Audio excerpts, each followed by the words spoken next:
are setting up to go meet the principal of Southeastern Tech High School. I'm excited.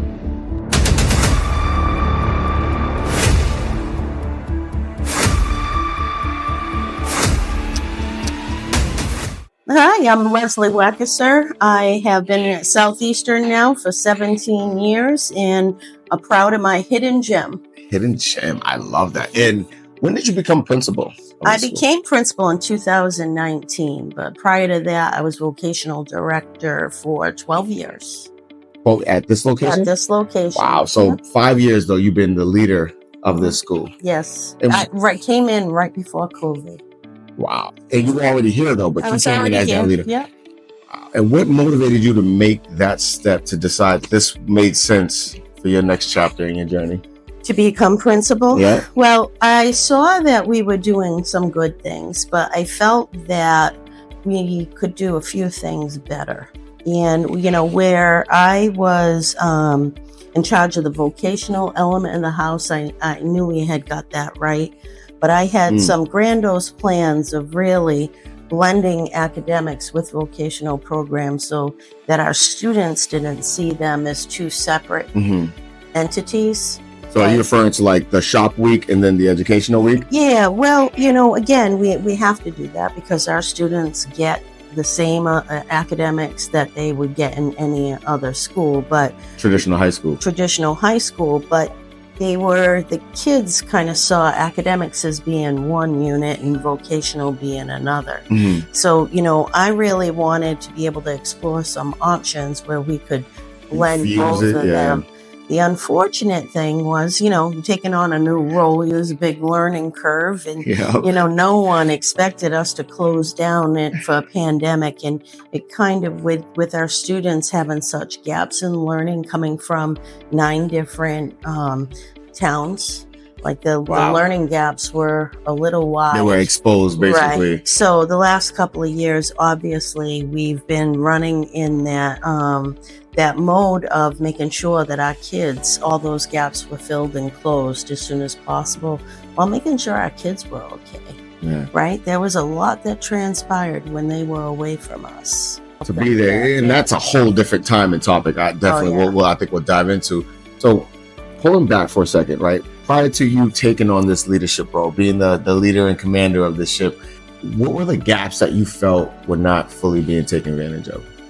Well, one of the things that, you know, we always had a cooperative education program, right? But there was kind of a mindset that a student was going on to college when they left here. So therefore, they didn't want to go out to work because, you know, I'm going to stay in and learn because I'm not going to be an electrician. And I was like, hold up. Who went to college and it didn't cost money? Yeah. Like, why aren't you taking advantage of the fact that you are a skilled electrician? I'll just use that one, and earning that money and putting it in the bank. So when you do go to college to become an electrical engineer, you got money that you can focus on your studies. You have money, your skilled trade skilled trade. And we really pushed hard. And, you know, when I first got here, I mean, granted, we were a different economy, but I think we had 11 or 20 students out on co-op. Wow. And we had an advisory dinner last night, and we're not even into term 3, and we have 322.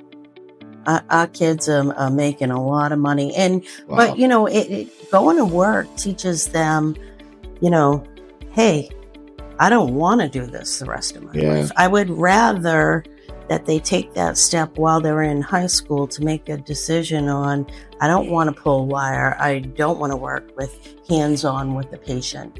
I would rather do something else. And kind of get that early on hands-on experience of knowing, like, all right, you say you want to do this. Let's get you involved. Let's get you engaged. Let's show you what an actual day in life really looks like. Right. Because remember, I committed to going to Northeastern for a criminal justice degree. And my externship at the courthouse taught me that, you went and got your degree. I got my degree and never wanted to work in a courthouse ever. Right. So, but, you know, that was after spending $100,000 plus on an education. Our kids have the ability of doing that while they're in high school.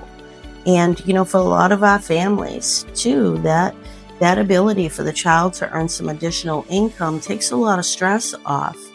Especially where families. Most households needs more than one, sometimes more than two incomes, right? So that's where the kids, if they can work earlier, kind of assist with keeping things going forward. And the dollar is not the only thing that does for our kids. You know, at Southeastern, I think one of the reasons why our school is so successful is that we have an innate ability of showing the kids what they are good at. And instead of working building off of their deficiencies, we're saying these are your skills. And these are your assets. Say that again. We're not working off their deficiencies. We are showing them this is what you're really good at. Now go out and capitalize on it. And that, what impact does that have on a child's mindset? You can't even imagine. And the irony of it is just this week I got accepted into a doctorate program. Wow. And the topic of my research is, does an experience shape one's chosen career path? And what I mean by that is I had a negative experience in 3rd grade, and which really beat down my academic self-esteem. But you know, I could be angry at that 3rd grade teacher all my life, but you know, I even wrote in my paper that I really should send her a thank you note.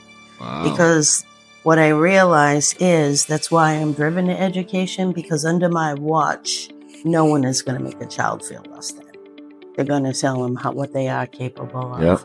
And that experience has given me my why to get out of bed every morning, has given me that why to make sure that vocational education under my realm is really working on what the kids' strengths are, understanding what the deficiencies are. I mean, we can't ignore deficiencies, but really building up that self-confidence, and because it's all the difference in our school.